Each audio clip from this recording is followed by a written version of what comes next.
जी, break से आ गए वापस। आपको कहेंगे एक बार फिर से खुशामदीद और बात करेंगे गोल्ड प्राइजेस की, जो रोज़ाना गुजरते दिन के साथ साथ जो उसकी प्राइजेस बढ़ती जा रही हैं। सोना मुसलसल पाँचवें रोज़ भी महंगा, फी तोला कीमत जो है 4,57,000 रुपये से भी तजावज़ कर गई। 5 रोज़ में फी तोला सोने की कीमत में 29,400 रुपये का इजाफा हुआ। सराफा बाजार में कीमतों का जो है ये बिल्कुल नया रिकॉर्ड जो है कायम हुआ है। एक तरफ सोना सरमायाकारी के लिए महफूज समझा जाता है। आपको मालूम है कि लोग समझते हैं कि एक ऐसा एसिड है जिससे आप फ़ौरन जो है, अगर आप कोई फ़ायदा उठाना चाहें तो उठा सकते हैं, अगर नुकसान है तो फिर आप उसे होल्ड करके रखें। तो दूसरी तरफ आसमान पर छूती कीमतों ने जो शादी ब्याह के लिए ज़ेवरात हैं उन्हें ख़रीदने वाले जो ख़ानदान है उनके लिए बहुत ज़्यादा मुश्किल पैदा कर दी है। आखिर सोने की कीमत में मुसलसल इजाफा क्यों हो रहा है? क्या ये इजाफा मजीद जारी रहेगा? क्या मौजूदा कीमत पर सोना खरीदना दानिशमंदी है या फिर हमें थोड़ा वेट एंड सी वाला मामला करना चाहिए? तो सबसे अहम सवाल ये कि आम आदमी के लिए सोना अब जेवर है, सरमायाकारी है या सिर्फ ख्वाब? इसी पर बात करेंगे। हमारे साथ इस वक्त मौजूद हैं मोहम्मद फयाज कुरैशी साहब, president of the jewellers association. इनसे मिलते हैं और जानते हैं। अस्सलाम वालेकुम फयाज साहब, कैसे हैं आप? ठीक हैं? सुबह खैर। वालेकुम सलाम मानूर, क्या हाल है आपके? ठीक मैं ठाक हैं, बिल्कुल ठीक हूँ। खैरियत से हैं? पहले तो बहुत शुक्रिया कि आपने हमें ज्वाइन किया। ये बताइए ज़रा, ये पहले मुसलसल जो 5 रोज से प्राइजेस बढ़ती चली जा रही हैं, इस हवाले से पहले अपडेट दें, उसके बाद फिर आपसे बाकी सवाल करते हैं।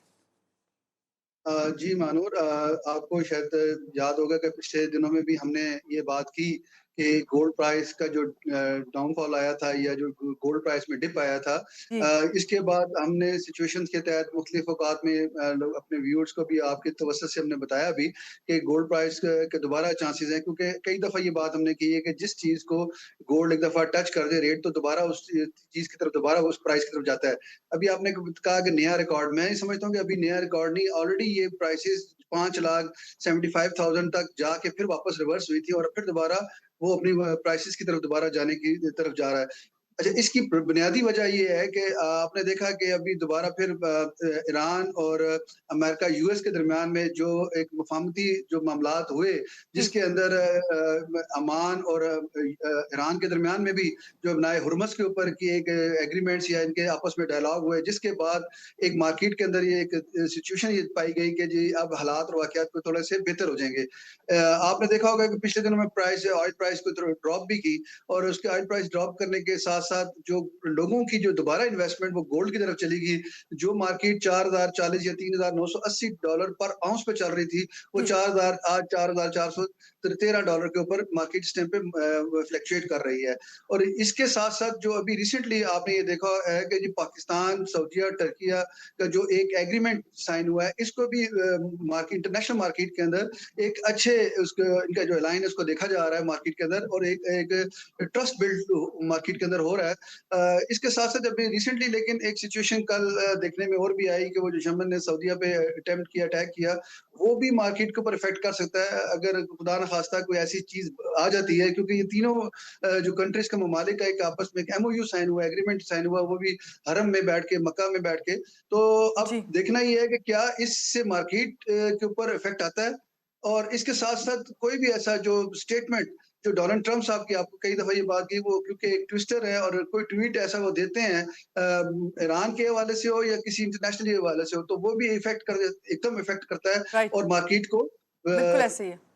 जी फयाज साहब, 4,57,000 रुपये से जायद फी तोला कीमत जो है इस वक्त हो चुकी है। आम पाकिस्तानी जो है, जो आम खरीदार है, सोना खरीदना उसके लिए कितना मुश्किल हो गया और जो मार्केट में कस्टमर्स हैं उनका क्या रद्द अमल है?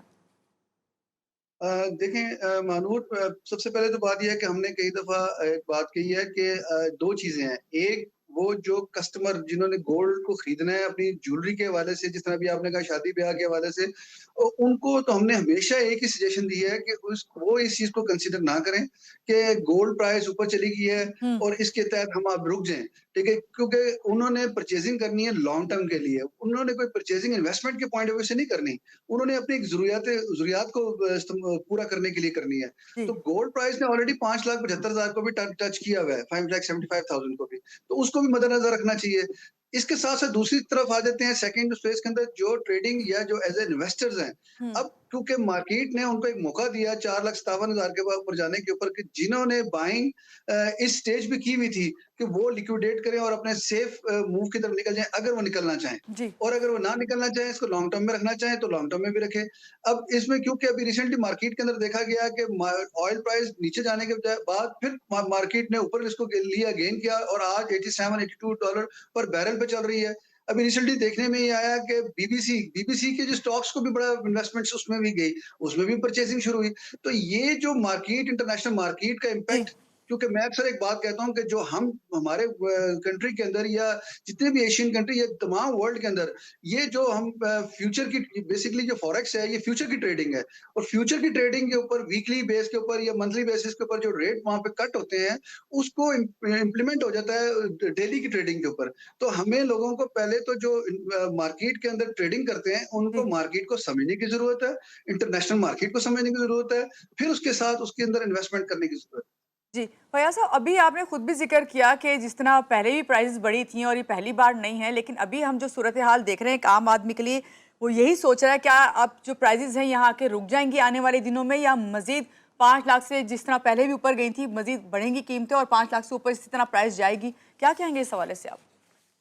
देखिए मानूर, मैंने अभी आपको पहले भी कहा कि एक्चुअली मामला ये है कि ये इंटरनेशनली जो सूरत-ए-हाल है, ग्लोब देखें ना आप जो वर्ल्ड के अंदर पूरा इसमें चेंजिंग आ रही है, डिफरेंट जी। हर रोज़ एक नई सूरत-ए-हाल सामने देखने में आती है हमें। एक अभी कोई स्टेटमेंट अभी आती है डोनाल्ड ट्रम्प साहब की तो गोल्ड प्राइस पे इफ़ेक्ट कर देता है। अच्छा, यहाँ पर एक मैंने कई दफ़ा आपको कहा है कॉटल बना हुआ है। तो कॉटल जो बना हुआ है वो इन्वेस्टमेंट्स करता है डिफरेंट कमोडिटीज़ के अंदर। तो मेरी नज़र के मुताबिक से जो तो एज़ ए खरीदार हैं, उनको तो इस चीज़ के ऊपर देखना चाहिए कि उन्होंने अपनी ज्वेलरी को बनवाना है। अगर यही 4 लाख 57 या 4,50,000 जो गोल्ड 24 कैरेट जो पीस का जो बुलियन का है, वो जी। 4,57,000 या 4,50,000 पे का ट्रेड कर रहा था। आज वो दूसरा जो हम पौंड पासा जिसे कहते हैं 21 कैरेट कहते हैं, वो उस कम प्राइस में था।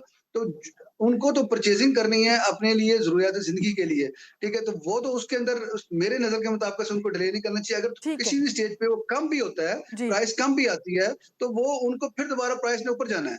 तो मैंने तो अपनी लाइफ के अंदर जब से इस फील्ड के अंदर आया हूँ, हुँ। 2,000 रुपए तोले से लेके आज 4,000 4,57,000 या 5,75,000 तक का सफर जो देखा है, हुँ। इसमें गोल्ड प्राइस को नीचे जाते नहीं देखा। तो यानी कि आपका कहने का मकसद ये जो आपका तजर्बा एक्सपीरियंस है उसमें मौजूदा हालात में जो आप देख रहे हैं उसमें तो बढ़ रही प्राइस, इसमें कमी होने के इम्कानात कहीं भी नहीं है। नहीं, हो सकता है। देखिए, मैंने अभी आपको ये कहा है कि इसमें आने के चांसेस, लेकिन कितना डिप आएगा? मैक्सिमम भी डिप आएगा। हुँ। अगर 100 $150 का डिप आता भी है, वो भी क्या होता है कि बायर्स को मौका देता है जो ट्रेडिंग कर रहे होते हैं। उनको मौका देते हैं और वहाँ से वो बाइंग करते हैं और फिर ऊपर लेके जाते हैं। अभी जो करंट सिचुएशन के अंदर जी। करंट सिचुएशन में बज़ाहिर मुझे अभी नज़र नहीं आता इन दिनों के अंदर 2-4 दिनों के अंदर कि गोल्ड प्राइस नीचे जाए। मुझे तो अभी नज़र आता है कि $50-100 का फिर अभी वैक्यूम है, फिर ऊपर जाने के चांसेस तो हैं। यानी आप ये फिर कहना चाहेंगे लोगों को जो बचत करना चाहता है या जो इन्वेस्ट करना चाहता है उसके लिए इस वक़्त भी ये गोल्डन चांस है गोल्ड लेने का? मानूर, मैं आपको बताऊँ पहले तो बचत की जहाँ तक आपने बात की ना, तो गोल्ड एक सेल्फ ही एक बचत है, सेविंग है, हुँ। ठीक है? अगर आप देखें किसी भी और आप कोई और प्रोडक्ट ले लें, गाड़ी ले लें, कुछ भी ले लें, तो वो आप शादी-ब्याह में अगर आप कोई कपड़े ले लें, तो वो तो डेप्रिसिएशन करती है, वो तो कभी भी अपनी प्राइस को नहीं एप्रिशिएट करे राइट। ऊपर ऊपर की तरफ हुँ। लेके जाएँगे, एप्रिसिएशन की तरफ नहीं लेके जाएँगे। गोल्ड एक वाहिद एक ऐसी कमोडिटी है कि वो आपके लिए सेविंग भी के तौर पे भी इस्तेमाल होता है और आपको जिस टाइम ज़रूरत होती है, तो ये वो कमोडिटी है कि आपकी वो ज़रूरियात ज़िंदगी को पूरा करता है। उस टाइम ख्वाह वो आपने प्रॉपर्टी लेनी हो, ख्वाह आपने कोई भी चीज़ लेनी हो, ठीक है? वो उस टाइम पे आपको मेडिकल के पॉइंट ऑफ व्यू से हो, कोई भी ऐसी प्रोडक्ट आपको चीज़ ज़रूरत पड़ गई और इमरजेंसी में आपके पास लिक्विडिटी कैश नहीं है, तो आप गोल्ड को मार्केट में सेल आउट करते हैं और जाके अपनी वो ज़रूरत ज़िंदगी को पूरा करते हैं। अगर आप कोविड में देखें, तो कोविड में इस इंडस्ट्री ने सपोर्ट किया लोगों को। जी। लोगों ने अपनी वो चीज़ें आगे बेच के अपनी ज़रूरियात ज़िंदगी को पूरा किया उस टाइम पे। तो मेरी नज़र में जो गोल्ड एक सेविंग इन्वेस्टमेंट्स है, सेफ उसके इन्वेस्टमेंट्स है। और दूसरे नंबर पे बात ये है कि अगर आप ट्रेडिंग के पॉइंट ऑफ व्यू से जाते हैं, तो मैंने हुँ। कई दफ़ा एक बात आपको की है कि ट्रेडिंग के अंदर मिड टर्म, लॉन्ग टर्म और शॉर्ट टर्म पे ट्रेडिंग करें। आपकी जो इन्वेस्टमेंट टोटल है वॉल्यूम है, उसको 3 हिस्सों में डिवाइड कर दें। आपने मिड टर्म में करें, उसको 3 मंथ्स के ऊपर छोड़ दें, लॉन्ग टर्म में करें 6 मंथ्स पे छोड़ दें और शॉर्ट टर्म में डेली या दूसरे दिन की बुनियाद पर ट्रेडिंग करें। मतलब फिजिकल गोल्ड की बात कर रहा जी। हूँ। एक चीज़ ध्यान में रखें मारून, मैं आपके प्रोग्राम में ये कहना चाहूँगा कि जो फिजिकल बायर है, वो किसी भी स्टेज पे कभी भी नुकसान नहीं उठाएगा। ठीक है, जो ट्रेडिंग करता है, जो खास तौर पे कमोडिटी या फॉरेक्स के ऊपर ट्रेडिंग करते हैं, उनमें देखें उनका एक अलग एक वॉल्यूम है। वो लोगों की लिमिटेड सी इन्वेस्टमेंट्स होती हैं, वो लोग इन्वेस्टमेंट करके हैवी गोल्ड को परचेज करते हैं, तो वो फिजिकल उसको होल्ड नहीं कर सकते। तो जब वो होल्ड नहीं कर सकते, जहां पर वो गोल्ड ड्रॉप करना है, तो उन्होंने वहां पर रेट को कट कर देना है। जब रेट को कट करना है, सही। उनको लॉस होगा, डेफिनेटली लॉस होगा। बिल्कुल ठीक, बहुत शुक्रिया फयाज साहब हमारे साथ थे, जो हमें बताए थे गोल्ड प्राइसेस जो इस वक्त बढ़ती जा रही हैं, तो आने वाले दिनों में भी उनका यही कहना है कि यही इम्कानात हैं कि गोल्ड प्राइसेस जो हैं जिस तरह 5 लाख से पहले तजावुज़ कर गई थी, अब भी हो सकता है। यहाँ लेंगे एक छोटी सी ब्रेक, और ब्रेक के बाद आप आएंगे, तो रहिएगा आप हमारे साथ।